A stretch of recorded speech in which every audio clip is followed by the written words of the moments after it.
السلام علیکم ورحمۃ اللہ وبرکاتہ۔ دوستوں، میں محمد راشد اقبال اور آپ دیکھ رہے ہیں ہمارا YouTube channel teach your self.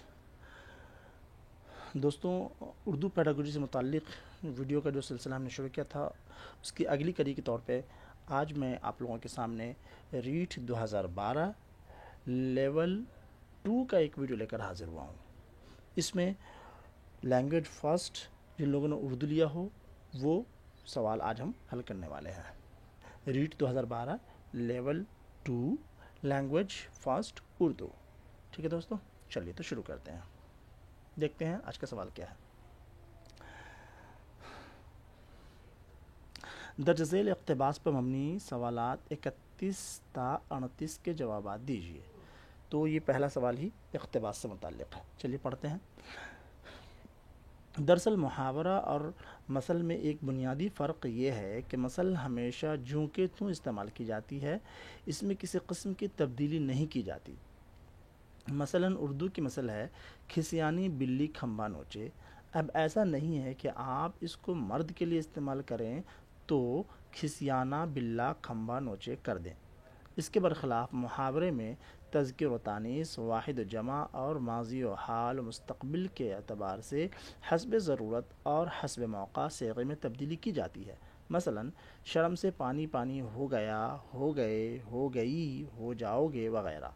یہاں یہ بات قابل لحاظ ہے کہ محاورے میں تبدیلی صرف صیغے کی حد تک ہوتی ہے، ورنہ جس طرح مثل کے اصل الفاظ میں کوئی تبدیلی جائز نہیں ہے، ویسے ہی محاورے میں بھی کسی قسم کا تغیر از روئے قواعد ناجائز ہے۔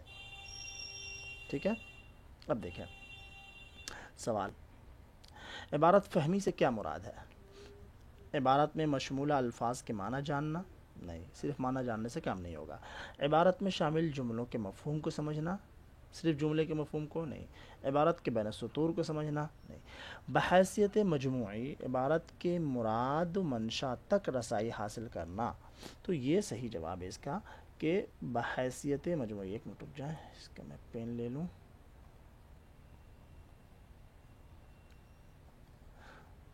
سوری، ہاں تو کیا ہے کہ بحیثیت مجموعی عبارت کے مراد و منشا تک رسائی حاصل کرنا کہ عبارت میں کہا کیا جا رہا ہے، اس مفہوم کو سمجھنا اور اس کے مراد تک پہنچ جانا، یہ عبارت فہمی کا مطلب ہوتا ہے۔ اگلا سوال، عبارت میں موجود جوں کہ تو کے لیے کون سی ترکیب رائج ہے؟ تو جوں کہ تو بالکل اسی طرح کا نہیں، جیسے کا تیسا نہیں، اس کا مفہوم بالکل الٹا، ہو بہو جو اگلا ہے ڈی، یہ جوں کہ تو کے لیے استعمال ہوتا ہے، ہو بہو بالکل ویسا ہی، ہو بہو۔ ٹھیک ہے، شرم سے پانی پانی ہونا، اگلا سوال ہے شرم سے پانی پانی ہونا سے کیا مراد ہے؟ تو شرم سے پانی پانی ہونے سے مراد نہایت شرمندہ ہونا، بہت زیادہ شرمندہ ہو جانا، تو لفظ جو اس کا اے ہے وہ صحیح ہے اس کا جواب۔ اگلا سوال دیکھیں کہ محاورے میں حسب موقع صیغے میں تبدیلی کی جاتی ہے، لیکن ڈیش کی طرح ڈیش میں کسی طرح کی تبدیلی نہیں ہوتی۔ ڈیش کون ہے؟ روزمرہ میں، تو روزمرہ میں کسی طرح کی تبدیلی نہیں کی جاتی ہے۔ آگے لفظ تغیر کا، تغیر کس لفظ کا مترادف ہے؟ تو تغیر تحیر کا نہیں، رد و بدل تبدیلی نہیں، تبدل، تغیر و تبدل استعمال ہوتا ہے، تو تغیر اور تبدل مترادف ہے اس کا۔ تغیر کا متبادل کیا ہوتا ہے؟ مترادف کیا ہے؟ تبدل۔ اگلا سوال دیکھیں، کھسیانی بلی کھمبا نوچے کو اگر کھسیانہ بلا کھمبا نوچے لکھ دیا جائے یا لکھا جائے تو یہ کیا ہوگا؟ اس کو کیا کہیں گے؟ تحریف کہیں گے، تبدل کہیں گے، تغیر کہیں گے؟ تغیر کہیں گے، آیا ہے نا اوپر جملے میں بھی آیا ہے کہ تغیر کہلائے گا، یہ تغیر جائز نہیں ہے، تو تغیر ہے یہ۔ اگلا سوال، عبارت میں موجود کس لفظ کے آخری حرف کو ساقط کر دینے سے مفہوم فتنہ و فساد ہو جاتا ہے؟ آخر حرف کو ساقط کرنا ہے، مثل نہیں، مثل نہیں، تذکیر نہیں، شرم، شرم کے اگر میم کو گرا دیں گے تو بن جائے گا شر، تو اس شر کا معنی ہوگا فتنہ و فساد، تو یہ لفظ ہے صحیح۔ آگے مثل کا مطلب ہے، مثل کا مطلب کیا ہے؟ متبادل، ہم پلہ، کہاوت، تو مثل کا مطلب ہوتا ہے کہاوت۔ کہاوت اور مثل ضرب المثل ایک ہی چیز ہے۔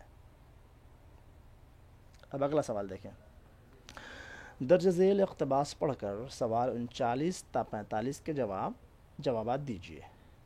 شاعروں میں ادبی مارکہ آرائی کی ابتدا تو دہلی میں ہی ہو چکی تھی، لیکن مشاعرے لکھنؤ میں پہنچ کر مجادلے کی صورت میں بگڑ گئے اور مارکہ آرائیاں اس قدر کثرت سے ہونے لگیں کہ فن پر اپنی قدرت اور اپنے زور طبیعت کا اظہار بھی طرحی مشاعروں کا مقصد ہو گیا۔ چنانچہ لکھنؤ کے مشاعروں میں سنکلاخ زمینوں اور مشکل قافیوں کا رواج عام ہوا، جن پر اساتذہ فن اپنے قدرت بیان کی نمائش کے لیے طبع آزمائی کرتے۔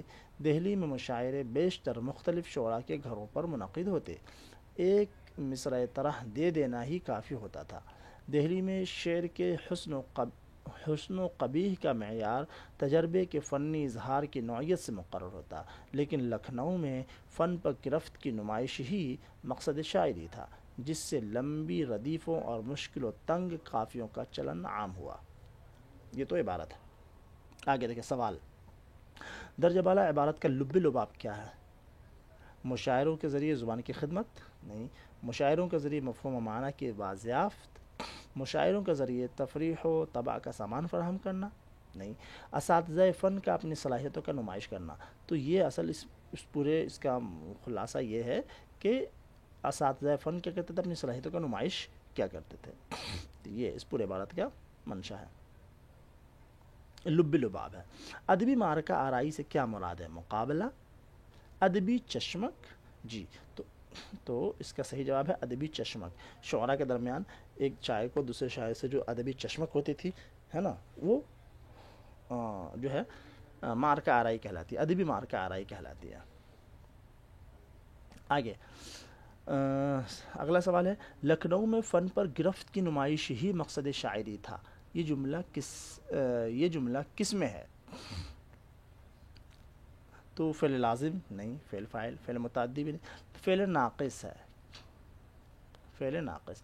لکھنؤ میں فن پر گرفت کی نمائش ہی مقصد شاعری تھا یا مقصد شاعری ہے؟ تو تھا اور ہے والا جو سینس ہوتا ہے وہ ایک طریقے سے وہ لڑکا ہے، یہ جملہ ناقص ہے، اس لیے کہ خاص کسی فعل کا پتہ اس سے نہیں چل رہا ہے، کوئی خاص فعل اس کے اندر نہیں ہے، فعل ناقص ہے۔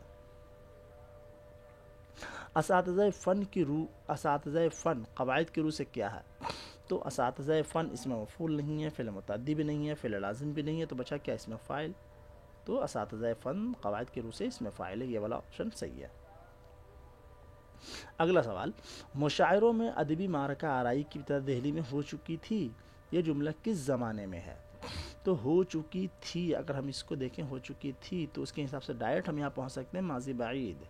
کیا یہ ماضی بعید ہے، ہو چکا ہے، ہو چکا تھا، تو یہ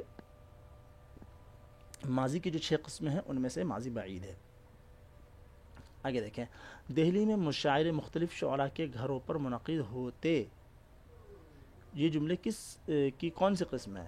جملہ استفہامیہ نہیں ہے، انکاریہ بھی نہیں ہے، استفہامیہ و انکاریہ بھی نہیں ہے، بلکہ جملہ خبریہ ہے، ایک طرح سے انفارم کیا جا رہا ہے، خبر دی جا رہی ہے، تو جملہ خبریہ ہے۔ لفظ مشاعرہ کا معنی بتائیے۔ شعراء کے بیٹھنے کی جگہ؟ نہیں۔ شعراء کے کلام سنانے کی جگہ؟ نہیں۔ شعری طبع آزمائی کی جگہ؟ نہیں۔ مشاعرہ جو ہے نا دراصل عربی کا لفظ ہے، اس کے معنی آتا ہے باہم شعر سنانا، تو شعراء کا باہم اشعار پڑھنا یہ مشاعرہ کہلاتا ہے۔ ایک شاعر نے پڑھا پھر اس کا دوسرا پڑھتا ہے نا، وہ سنتے ہیں، تو یہ مشاعرہ کہلاتا ہے۔ ایک شاعر پڑھ رہا ہے، دوسرا سن رہا ہے، پھر دوسرا پڑھ رہا ہے، پھر پہلا سن رہا ہے، تو اس طریقے سے کچھ اشعار جو شعراء باہم ایک دوسرے کو سناتے ہیں یا پڑھتے ہیں وہ مشاعرہ کہلاتا ہے۔ ہاں، آج کی صبح روشن ہے، اس جملے میں صبح کیا ہے؟ تو صبح اسم ہے، صحیح بات۔ اگلا سوال، ایمانداری بہت اچھی چیز ہے، اس جملے میں ایمانداری کیا ہے؟ تو ایماندار تو صفت ہے، ایمانداری اس میں کیفیت ہے، کیا ہے اس میں؟ کیفیت، یہ والا سی اس کا صحیح ہے۔ اگلا سوال، محاورہ کس زبان کا لفظ؟ محاورہ کس زبان کا لفظ ہے؟ اب دیکھیے محاورہ اردو کا ہے یا فارسی کا ہے یا عربی؟ تو کہہ رہے ہیں کہ محاورہ جو ہے دراصل یہ عربی زبان کا لفظ ہے، حاورہ یحاورو، محاورہ جو باب مفعلہ کا وزن پہ ہے، یہ آپ کو عربی زبان کا لفظ ہے۔ محاورہ کے لفظی معنی بتائیں۔ محاورہ کا لفظی معنی آتا ہے بولنا، بات کرنا، سننا، آپس میں بات کرنا، اس لیے کہ حوار ایک لفظ آتا ہے اردو عربی میں جس کے معنی آتا ہے گفتگو کرنا. ٹھیک ہے, حوار کے معنی گفتگو کرنا, اسی سے محاورہ ہے آپس میں بات کرنا. ٹھیک ہے, اگلا سوال دیکھیں.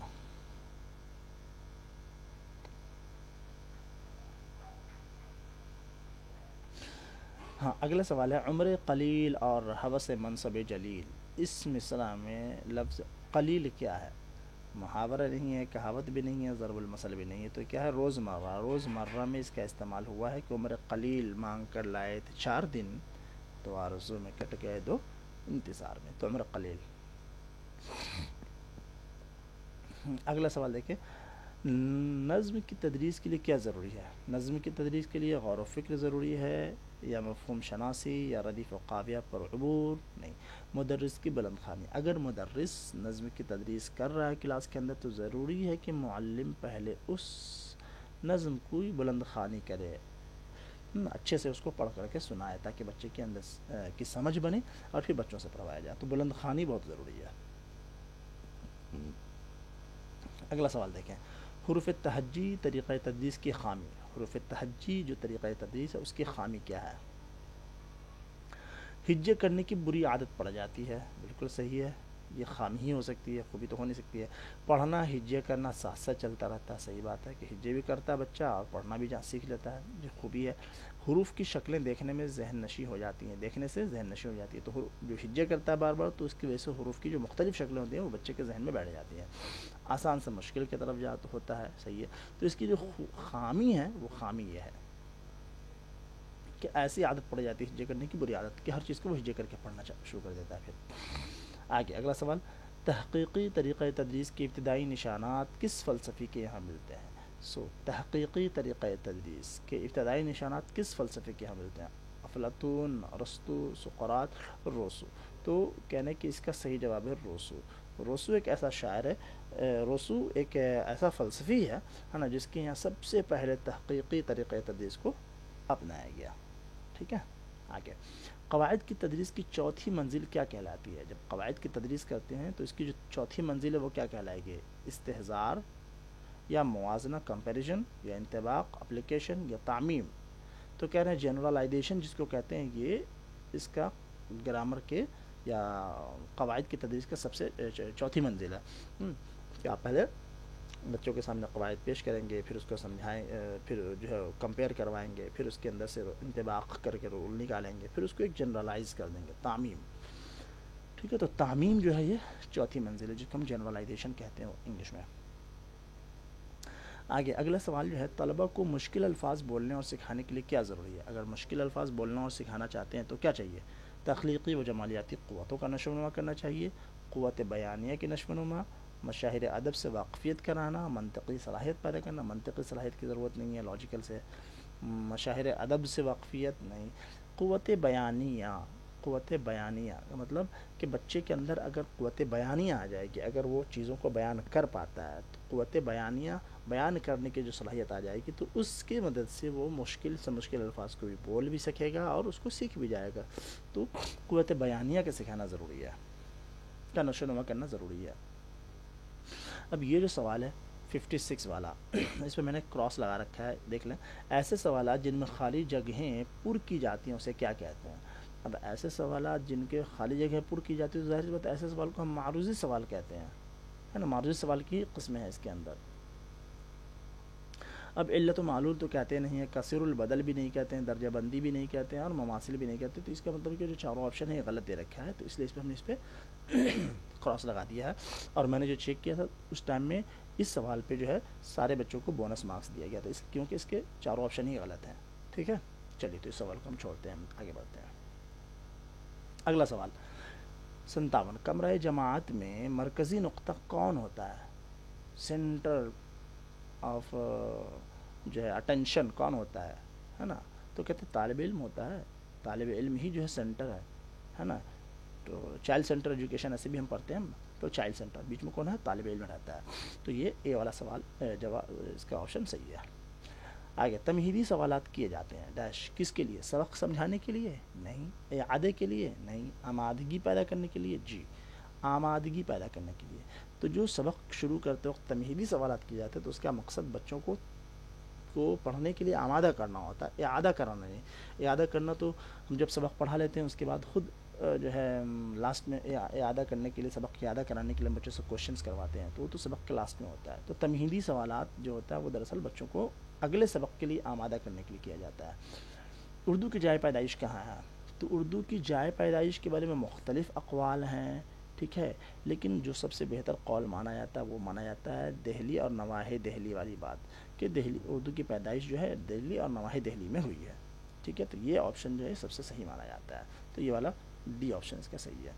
اور اگلا سوال ہے نمبر 60، اردو کس زبان سے نکلی ہے؟ عربی زبان سے یا فارسی زبان سے، برج بھاشا سے یا کھڑی بولی سے؟ برج بھاشا سے بھی بعض لوگ کہتے ہیں، لیکن سب سے زیادہ صحیح قول جو مانا جاتا ہے وہ کھڑی بولی سے مانا جاتا ہے. ٹھیک ہے، جدید لسانیات کے اندر جو ہے کھڑی بولی سے اردو کی پیدائش یا اردو نکلی ہے.